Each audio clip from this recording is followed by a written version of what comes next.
आज हमारा पर्यावरण से हम लोग कुछ क्वेश्चन लेके आए हैं, तो इस चैनल को सब्सक्राइब और लाइक और वीडियो को शेयर जरूर कर दें। पहला क्वेश्चन बोल रहा है, निम्न में से कौन से समूह में जैव निम्नीकरण पदार्थ है? तो पहला ऑप्शन है घास, पुष्प तथा चमड़ा, घास लकड़ी का तथा प्लास्टिक, फलों के छिलके, केक एवं नींबू का रस, केक लकड़ी तथा घास। तो यह ऑप्शन नंबर ए, सी और डी करेक्ट आंसर हो जाएगा। ऑप्शन नंबर ए, सी और डी। अब दूसरा क्वेश्चन की ओर चलते हैं। दूसरा क्वेश्चन बोल रहा है, निम्न में से एक भौतिक कारक नहीं है। भौतिक जो कारक है वो नहीं है, सूक्ष्म जीव जो है माइक्रो, वो भौतिक कारक नहीं है। तो तीसरा नंबर क्वेश्चन बोल रहा है, निम्न में से कौन आहार श्रृंखला का निर्माण करते हैं? तो घास, बकरी तथा मानव जो है, घास, बकरी तथा मानव आहार श्रृंखला का निर्माण करते हैं। निम्न में कौन पर्यावरण में मित्र व्यवहार कहलाते हैं? जो वो स्कूटर पर विद्यालय नहीं जाता है, कार्य समाप्त हो जाने पर लाइट पंखे बंद कर देता है, बाजार जाते समय पंखे कपड़े थैला लेता है, कपड़े का थैला लेता है। ऑप्शन नंबर डी इसका उपयुक्त सभी हो जाएगा। पांचवा नंबर क्वेश्चन बोल रहा है, निम्न में से कौन अजैव निम्नीकरण पदार्थ है? तो प्लास्टिक जो है कभी सड़ता गलता नहीं है। 6 नंबर क्वेश्चन बोल रहा है, एक पारितंत्र में निम्नलिखित में से कौन शामिल होता है? जो पारितंत्र में होता है, जीवधारी और निर्जीव दोनों शामिल होता है। 7वां नंबर क्वेश्चन बोल रहा है, आहार श्रृंखला में अजैव निम्नीकरण पीड़कनाशियों का प्रत्येक उच्चतर पोषी स्तर बढ़ती हुई मात्रा में एकत्रित होते जाना क्या कहलाता है? तो जैव आवर्धन कहलाता है। ऑप्शन नंबर डी इसका करेक्ट आंसर हो जाएगा। 8 नंबर क्वेश्चन बोल रहा है, निम्न में से कौन एक प्राथमिक उपभोक्ता है? शेर, हिरन, मगरमच्छ या फिर मनुष्य? तो ऑप्शन नंबर बी हिरन। हिरन जो है घास को खाता है, तो घास उत्पाद है, उत्पाद का प्राथमिक उपभोक्ता। 9 नंबर क्वेश्चन बोल रहा है, हरे पौधों में क्लोरोफिल एवं सूर्य के प्रकाश की उपस्थिति में ग्लूकोज का निर्माण कहलाता है प्रकाश संश्लेषण। ऑप्शन नंबर सी हो जाएगा इसका करेक्ट। पादपों के अपघटन के लिए जिम्मेदार होते हैं एंजाइम।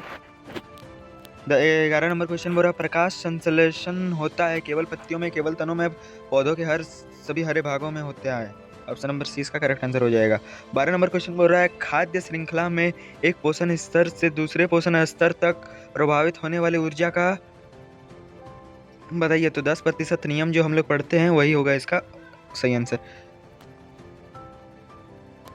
तो हमारा ऑब्जेक्टिव यहीं पे समाप्त होता है। अब हम लोग अति लघु उत्तरीय प्रश्न की ओर बढ़ते हैं। अति लघु उत्तरीय में सबसे पहला क्वेश्चन बता रहा है कि परितंत्र के एक जैविक तथा अजैविक घटक के उदाहरण दीजिए। तो जैविक घटक जो है घास और अजैविक घटक मृदा। मृदा जो है कभी खत्म नहीं होता है, लेकिन घास मृदा के रूप में व्यवस्थित हो जाती है। 2 नंबर क्वेश्चन बोल रहा है, मानव निर्मित कृत्रिम पारितंत्र का उदाहरण है। खेत जो है एक मानव ही बनाता है, ठीक। ओजोन का रासायनिक सूत्र, तो ओजोन का रासायनिक सूत्र O3 होता है, जो O3 के मिलन को ओजोन कहते हैं। CFC का पूरा नाम होता है क्लोरोफ्लोरोकार्बन, जो AC और फ्रिज से निकलता है ज़्यादातर। किसी भी आहार श्रृंखला में प्रथम ऊर्जा स्रोत क्या है? तो प्रथम ऊर्जा स्रोत जो है सूर्य। DDT का पूरा नाम होता है डाइक्लोरोडाई फिनाइल ट्राइक्लोरोइथाइन। 7 नंबर क्वेश्चन बोल रहा है, सूर्य से आने वाले प्रकाश में उपस्थित पराबैंगनी किरणों से पृथ्वी को कौन सुरक्षा प्रदान करता है? तो ओजोन, O3 के परत को ओजोन कहते हैं। ओजोन जो है रक्षा करता है। ओजोन परत वायुमंडल के किस भाग में पाई जाती है? तो समताप मंडल में पाया जाता है। तो हमारा अब लघु उत्तरीय प्रश्न की ओर हम लोग बढ़ते हैं। लघु उत्तरीय प्रश्न का सबसे पहला क्वेश्चन बोल रहा है, पोषी स्तर क्या है? एक श्रृंखला का उदाहरण दीजिए तथा इनमें विभिन्न पोषी स्तर बताइए। तो आहार श्रृंखला के प्रत्येक चरण अथवा कड़ी को पोषी स्तर कहा जाता है। आहार श्रृंखला का उदाहरण हरे पेड़ पौधे, खरगोश, लोमड़ी, शेर। जैसे हरे पौधे को खाया खरगोश, खरगोश को खाया लोमड़ी, लोमड़ी को खा गया शेर। हरे पौधे हो गए प्रथम पोषी स्तर, खरगोश द्वितीय, लोमड़ी तृतीय और शेर हुआ चतुर्थ पोषी स्तर। अब दूसरा नंबर क्वेश्चन बोल रहा है, परितंत्र में अपमार्जकों की क्या भूमिका है? ये क्वेश्चन जो है बहुत ही बार रिपीट किया था, 2023 में आया था, इसलिए इस क्वेश्चन को आप लोग देख लीजिए। 2025 में आया था तो 25 में भी आ सकता है।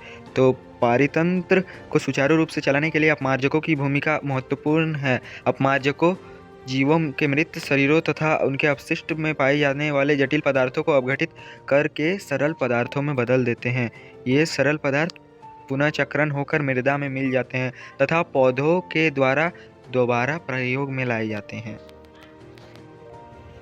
तीसरा नंबर क्वेश्चन बोल रहा है परितंत्र कितने प्रकार के होते हैं? तो परितंत्र मुख्यतः 2 प्रकार के होते हैं, प्राकृतिक और मानव निर्मित। तो प्राकृतिक में आ जाएगा वन, तालाब, झील प्राकृतिक है, और मानव जो बनाता है बगीचा, खेत, मानव निर्मित है। 4 नंबर क्वेश्चन बोल रहा है परितंत्र में अजैविक तथा जैविक घटक किसे कहते हैं? अजैविक घटक सभी निर्जीव घटक हैं, और जैविक घटक जो जिसमें जीवन पाया जाता है उसमें जैविक घटक के अंतर्गत आएगा। 5वां नंबर बोल रहा है 5वां नंबर क्वेश्चन बोल रहा है पर्यावरण से आप क्या समझते हैं तथा एक पारितंत्र में यह किस प्रकार संबंधित है? पर्यावरण का मतलब वह सभी चीज़ें होती है जो हमें घरों रहती है, हमें घेरे रखती है। इनमें सभी जैविक एवं अजैविक घटक शामिल होते हैं। जैविक व अजैविक घटकों के पारस्परिक मेल को पारितंत्र कहते हैं। एक पारितंत्र में जीव भोजन के लिए एक दूसरे पर निर्भर होते हैं, जिसे आहार श्रृंखला व आहार जाल बनते हैं। ठीक।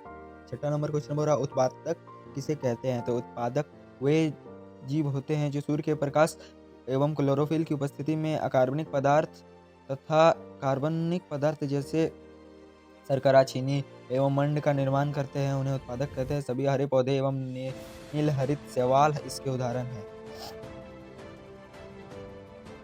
7 नंबर क्वेश्चन बोल रहा है उपभोक्ता किसे कहते हैं? सभी जीव प्रत्यक्ष अथवा परोक्ष रूप से भोजन हेतु उत्पादकों पर निर्भर रहते हैं। ये जीव जो उत्पादक द्वारा उत्पादित भोजन पर प्रत्यक्ष अथवा परोक्ष रूप से निर्भर करते हैं उपभोक्ता कहलाते हैं। उपभोक्ता मुख्यतः शाकाहारी, मांसाहारी, सर्वाहारी, परजीवी होते हैं। तो हमारा इसका यहीं तक हम लोग का ये खत्म होता है। तो नेक्स्ट वीडियो में हम लोग मिलते हैं, उसके पहले सब्सक्राइब जरूर कर दें।